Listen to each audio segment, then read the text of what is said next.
Hola, ¿cómo les va? Deseo en verdad que se encuentren muy bien, igual que todas las personas que ustedes aprecian. Vamos a continuar con nuestra clase virtual, que es la número 10, y con ella estaríamos terminando los lóbulos. Ya revisamos los tres lóbulos anteriores que son el frontal, el temporal, parietal, y hoy vamos a revisar los lóbulos occipitales. Y acuérdense que utilizamos el término lóbulos porque tenemos dos hemisferios y en cada uno de los hemisferios nosotros tenemos de esa forma a cada uno de los lóbulos. Entonces tenemos dos lóbulos frontales, dos lóbulos parietales, dos lóbulos temporales y dos lóbulos occipitales. En la sesión anterior les presenté esta imagen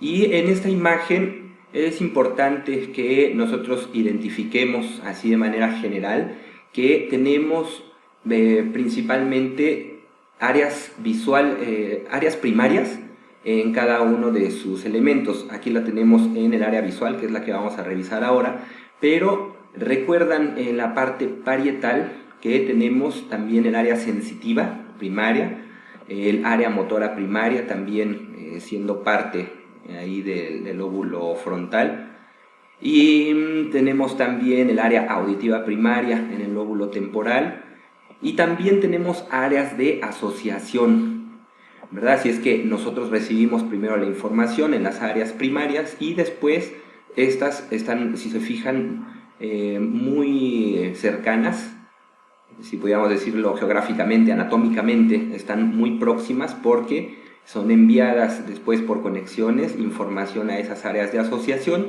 después regresan para estar constantemente en comunicación y llegar a identificar lo que se está requiriendo por parte del medio ambiente, en este caso sería la parte visual. Pero no nada más, ya esto lo tratamos en otras clases, no nada más si esta área que es visual eminentemente no va a tener o no por eso va a dejar de tener comunicación con otras áreas. Estas áreas visuales necesitan conexiones, lo vamos a ver con áreas temporales y parietales para que se pueda llegar a dar todo el proceso de integración, de asociación de las áreas visuales. Es decir, necesitamos también aquí, vamos a ver el proceso de memoria para que nosotros, por lo que estemos viendo, ya tengamos una capacidad de distinguir si eso que estamos viendo es algo que ya lo tenemos registrado, por ejemplo, algún ave, una mesa, todo lo que ustedes ya tengan almacenado en la memoria, va a ser utilizado para compararlo, y si lo estamos viendo y ya lo identificamos, entonces vamos a ir a ese almacén y el cerebro lo va a considerar como un elemento ya conocido, y si no, entonces también va a tener esa capacidad de decirnos que es un elemento nuevo. Y vamos a ver también en las alteraciones, esto funciona con el reconocimiento de rostros, y de esa forma es que nosotros estamos ligando ya la conexión que tenemos entre las diferentes áreas de la corteza, entre los lóbulos. Bueno, y como vemos aquí, esta zona, vamos a ir primero a la parte anatómica de los lóbulos occipitales. Y bueno, esta área de corteza se considera visual y es la parte de la corteza responsable para el procesamiento de ese tipo de información. Es decir, toda la información visual va a ser primero recibida por esta zona y después asociada. Y esta se divide básicamente en dos grandes áreas. Una es la corteza visual primaria, que corresponde al área de Brodmann. Viene más aquí, área de Brodmann 17, a esta zona. Y después tenemos las áreas visuales secundarias, que corresponderían a las zonas 18 y 19. ¿Verdad? Están ahí muy, anatómicamente están muy próximas. Entonces aquí tenemos nuestras dos vistas, tenemos la vista lateral y tenemos la vista medial aquí. Si se fijan, tenemos una partición aquí en el área 17 y tenemos próxima la 18 y la 19 en este otro corte, que sería un corte sagital, ¿verdad? Aquí en los laterales vamos a estar viendo de esta manera nuestras áreas de Brodmann, y ya en la parte con ese corte, en las partes mediales tenemos esta distribución.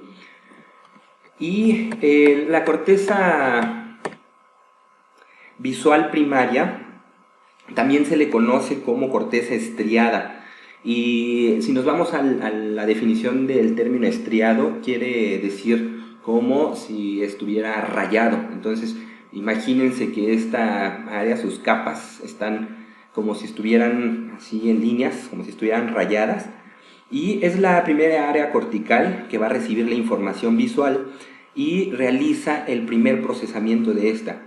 Y la conformación de las células de esta área, que son de dos tipos. Unas son las simples, que responden exclusivamente a estimulaciones de una posición concreta en el campo visual y analizan campos muy concretos. Y las otras, que son las complejas, en las cuales captan campos visuales más amplios. Y estas áreas, el área visual primaria, van a captar la primera impresión en cuanto a la orientación y predominio ocular, la profundidad, el movimiento y también la primera impresión de color. Y las áreas visuales secundarias, que ya las pudiéramos encontrar en las áreas 18 y 19, también en conexión con las áreas 20, 21 y 37 del lóbulo temporal. Aquí está la 37, el área 20 y 21, eso lo vimos la sesión anterior en los lóbulos temporales, que si se recuerdan, básicamente era procesos límbicos, tenían muchas conexiones con la parte límbica, así es que la parte de memoria, la parte emocional también, y sobre todo la parte auditiva, la discriminación del lenguaje y también la producción del lenguaje oral y escrito, en unión con la parte parietal. Pero aquí vean, ya vamos integrando entonces zonas visuales, y también vamos a tener relación con las zonas temporales, pero vamos a ver para qué nos apoyan. Estábamos en las áreas ya de asociación, área visual secundaria, y recibe por parte de las regiones de la información del color, orientación espacial y movimiento. Y la información pasa por esta área antes de dirigirse a cualquier otra, formando parte de todas las vías visuales. Y se contiene dos regiones. La primera región, que sería la que rodea la área visual primaria, que son las áreas de Brodmann 18 y 19, las tenemos aquí. Entonces tenemos nuestra área visual primaria, y lo que rodea, lo que está muy próximo, serían estas dos áreas, que es la 18 y la 19, pero también parte del lóbulo temporal, como les decía, las áreas 20, 21 y 37, que están consideradas como área visual inferotemporal. Ahora, ¿esto por qué se da?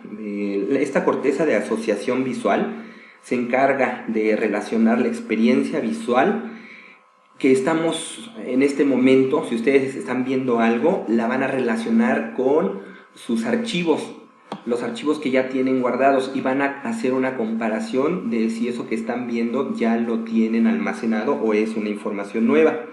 Así es que es ese proceso de reconocimiento de lo que se ve y también lo que se aprecia en el significado. Estas áreas de asociación visual, la 18 y la 19, reciben impulsos sensoriales del área de asociación primaria y también del tálamo. ¿Se acuerdan las funciones del tálamo? Bueno, las proyecciones que tengan desde el tálamo hacia las áreas asociativas o secundarias, junto con las del área de Brodmann 17, nos van a apoyar a relacionar experiencias visuales presentes y también pasadas, y estas conexiones son imprescindibles para reconocer y evaluar lo que se ve. Como un ejemplo pudiéramos ver que el área de asociación visual permite reconocer un objeto como una cuchara, con solo verla, ¿no? Y nosotros ya sabemos que es una cuchara y también tenemos la definición de para qué sirve una cuchara y podemos utilizar la cuchara. Igual con los autos, con todo lo que ustedes puedan ver, involucraría estas áreas. Y luego las áreas visuales secundarias ya también se les llaman, si aquí las habíamos dicho que se conocían como estriadas, lo que esté fuera de esta área, de las áreas visuales primarias, es decir, los que estén en área de asociación visual, se les va a conocer también como áreas extraestriadas, ¿verdad?, que corresponden a las áreas visuales secundarias y están rodeando el área 17.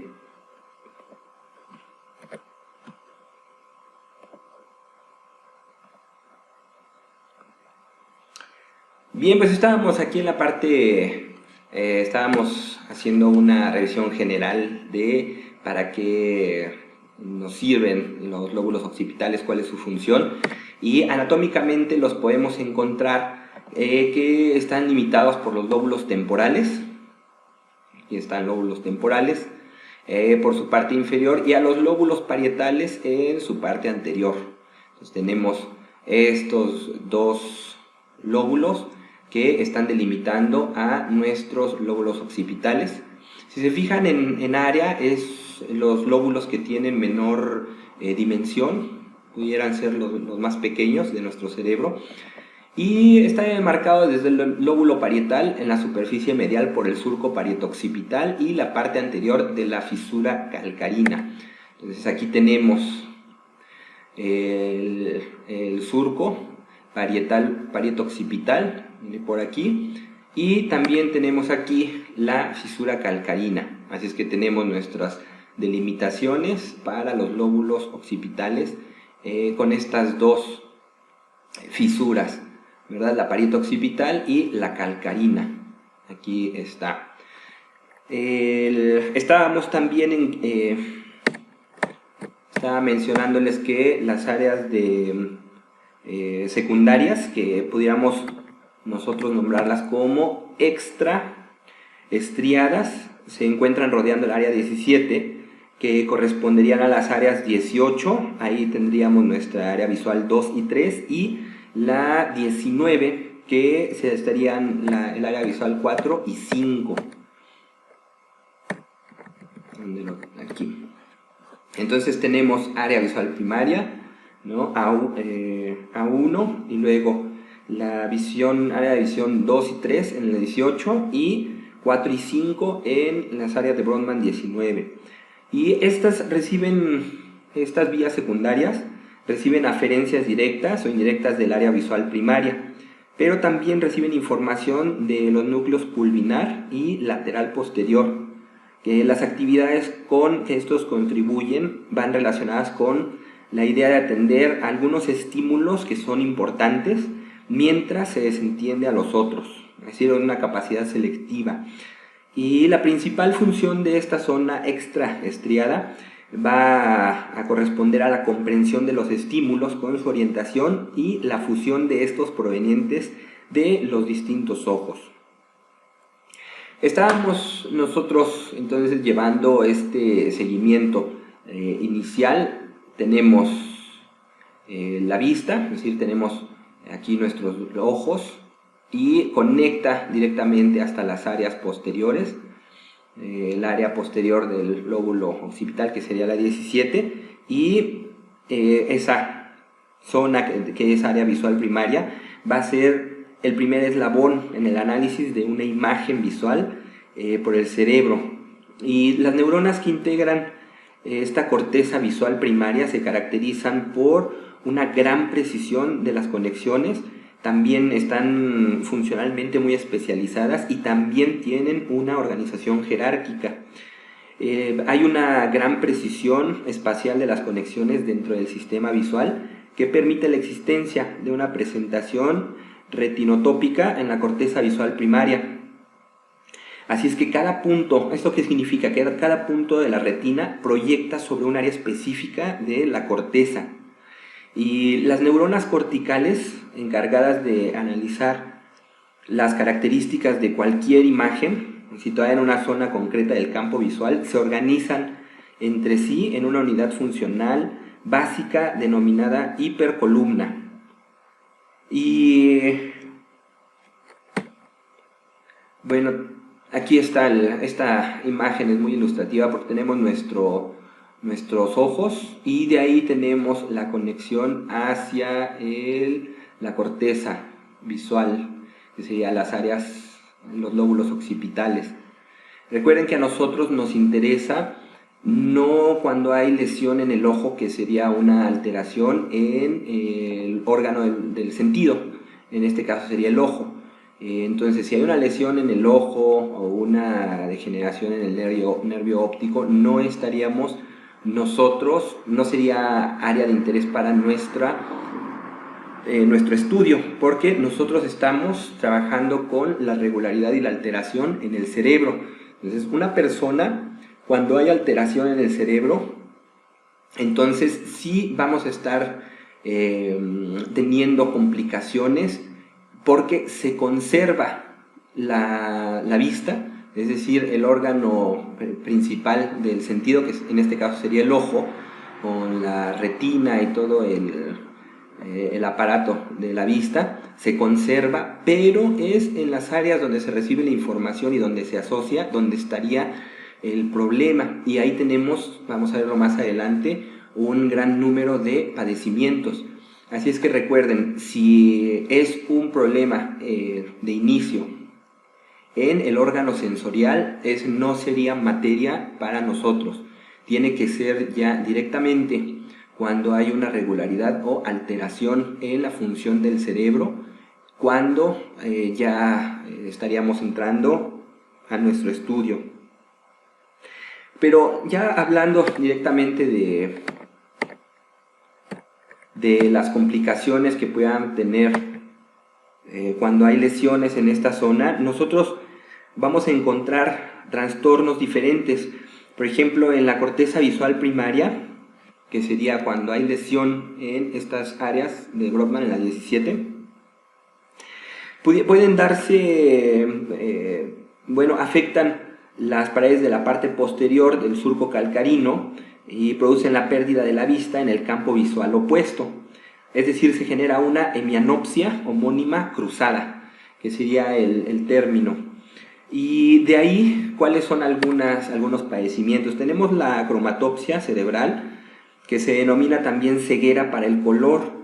Y esta lesión suele producirse en la superficie inferior de la región temporo-occipital, en la circunvolución lingual y fusiforme. Tenemos también la cuadrantanopsia, que es un ejemplo de cómo estaría viendo una persona que tiene acromatopsia, es decir, tiene una ceguera para el color. Pudiera nada más estarlo interpretando todo con escala de grises, y no es por lesión o por alguna alteración en su ojo, sino en el cerebro. Y la otra es la cuadrantanopsia, que es un tipo de ceguera cortical. Aquí estamos hablando de ceguera cortical, no del ojo, que se produce solo en uno de los cuadrantes del campo de visión, y ya sea en la cuarta parte del ojo, ya sea en uno solo o de los dos, y se produce principalmente por lesiones cerebrovasculares, y tiene que ser en la parte occipital, ¿no? Estamos hablando de áreas primarias, áreas visuales primarias, que corresponderían al área de Brodmann 17, y así vería más o menos una persona con cuadrantanopsia. También hay otro tipo de padecimiento, que sería la anomia para el color, en donde aquí la persona va a ver los colores, sabe asociarlos verbalmente, pero no con los objetos percibidos. Y esa sería la anomia para el color. Pero también tenemos la agnosia para el color, en la cual se pierde el conocimiento del color y la persona no puede establecer ni siquiera asociaciones entre nombres de colores y otras cosas. Si es que tenemos eso cuando es la lesiones en la parte posterior del lóbulo occipital, que correspondería a las áreas visuales primarias. Y cuando la lesión corresponde a las áreas de asociación, que estaríamos hablando de las áreas 18 y 19 de Brodmann, áreas visuales secundarias, ¿verdad?, en donde ya es una integración unimodalmente de la información visual, nosotros vamos a tener complicaciones en la identificación de objetos y también en la localización de los objetos en el espacio. ¿Y esto qué nos va a originar? Una agnosia visual, que el término como tal de agnosia nos está diciendo que hay una incapacidad para reconocimiento. Y aquí, como estamos hablando de agnosia visual, estamos tratando del lóbulo occipital, se da por el trastorno en el sistema visual ventral y va a restringir selectivamente la visión hacia un determinado objeto. Aquí pudiéramos presentar prosopagnosia, por ejemplo, que es una incapacidad para identificar los rostros, o también puede ser una alteración para identificar objetos o letras. Podemos tener también otros trastornos como la heminegligencia espacial, que aquí la clase anterior hablábamos un poco de esto. Les voy a dejar el link a un video de lo que es la heminegligencia. Y ¿de qué va principalmente? La persona no es consciente de los estímulos visuales en el lado contralateral de la lesión. Es decir, si tenemos lesión en el lado derecho, en la parte occipital, nosotros vamos a omitir la parte izquierda del campo visual. Si habláramos ¿se acuerdan que también la parte de mi negligencia correspondería también a los otros sentidos, ¿verdad?, al tacto y al oído? En este caso, como es visual, sería esta incapacidad o inatención del lado contralateral de la lesión. También tenemos desorientaciones topográficas, este tipo de alteración que se llama la acinetopsia, que sería una incapacidad para percibir visualmente el movimiento. Entonces nosotros pudiéramos estar no en secuencia, sino aquí está ilustrativa la imagen, pero nosotros podemos llevar la secuencia del movimiento en una trayectoria, por ejemplo aquí del camión o del bus, que va sobre una avenida, pero las personas que tienen alteración en esa parte secundaria, que sería la de asociación visual, entonces va a ver como si estuviera no en cámara lenta, sino viendo por imágenes separadas. Primero podría ver aquí el bus y después lo vería hasta acá, pero no llevaría todo, no haría la integración de todo el recorrido que va haciendo el autobús. Así es que es una incapacidad para percibir visualmente el movimiento. Es una alteración muy muy específica. Y bueno, hablábamos de la agnosia visual, que aquí, aunque es un objeto conocido, no lo identifica, ¿verdad? Aquí está una manzana, puede ser test con frutas, con cualquier situación que sea conocida para la persona o que sea muy habitual, pero si hay agnosia visual no la va a poder reconocer en la parte visual, pero si utiliza otro tipo de apoyo, por ejemplo el táctil o el olfato o el gusto, entonces pudiera reconocerlo, pero no mediante los ojos. Por ejemplo, aquí está tocándolo. Si al tacto puede identificar que es una manzana, entonces va a decir que es una manzana, pero no porque lo esté viendo, sino porque está utilizando otra vía de información, que es la mano. Y también tenemos otros dos tipos de alteración cuando tenemos lesión en las áreas de procesamiento visual en el cerebro, ¿verdad? 17, 18 y 19 de Brodmann. Y es la agnosia visual aperceptiva. en donde el paciente es capaz de describir los rasgos separados del objeto, pero no en su totalidad. Así es que una persona, si le ponen a ver, por ejemplo, un objeto, que podemos ver una puerta, por ejemplo, la persona va a distinguir los rasgos separados. A lo mejor va a ver una línea recta por la manija y otra parte va a decir que es un cuadrado, pero no va a poder asociar todos los elementos y entonces no va a decirnos que es una puerta. Está viendo los rasgos, pero no los integra. Y la otra es la asociativa, que es un deterioro en la capacidad de reconocimiento del modo en que un objeto debe utilizarse, aunque lo haya podido identificar. Aquí el martillo, la cuchara, puede identificarlas, pero va a perder la capacidad para saber cómo usarlo. Muy bien, pues vean lo interesante que es entrar ya al estudio de las alteraciones en las diferentes áreas que hemos estado revisando en el cerebro. Con hoy terminamos los 4 lóbulos, haciendo un repaso de los 4. Tenemos la parte frontal con toda esta, ¿se acuerdan? Funciones ejecutivas, pero también cursaban con mucho en la parte motivacional y también con la parte conductual.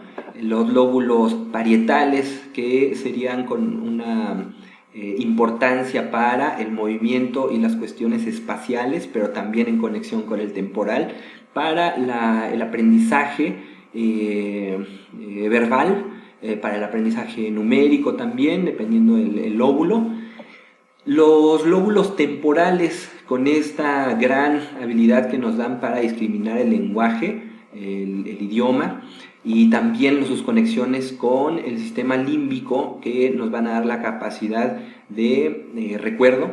Estarían ahí por sus conexiones con el hipocampo, muy directamente ligadas a zonas de memoria, y después todo lo implicado que está, todas las conexiones con el cerebro hacia la zona occipital, que sería básicamente de información visual primaria y después integración, para después estar en comunicación con los otros lóbulos, para que haya una retroalimentación.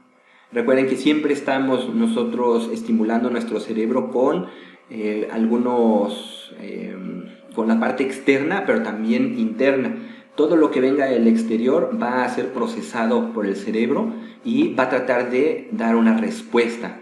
Así es que tenemos la parte frontal con funciones ejecutivas, ¿se acuerdan? Memoria de trabajo, monitoreo, flexibilidad cognitiva. La parte parietal, aquí lo podemos entender como una parte espacial, una distribución del espacio, el entendimiento también de las distancias, la parte temporal con la zona para discriminación y producción del lenguaje en comunicación con el lóbulo frontal, y las áreas de integración visual y asociación ubicadas en la zona occipital. Así es que revisamos con esto nuestros 4 lóbulos. Ya hayamos tratado el límbico, y la siguiente clase vamos a ver la ínsula, que es nuestro penúltimo tema. Y les mando un abrazo. Si hay dudas, escríbanlas directamente abajo del video o directamente en las plataformas en las cuales estamos subiendo la información, ¿sí? Tengan una excelente tarde. Nos vemos pronto.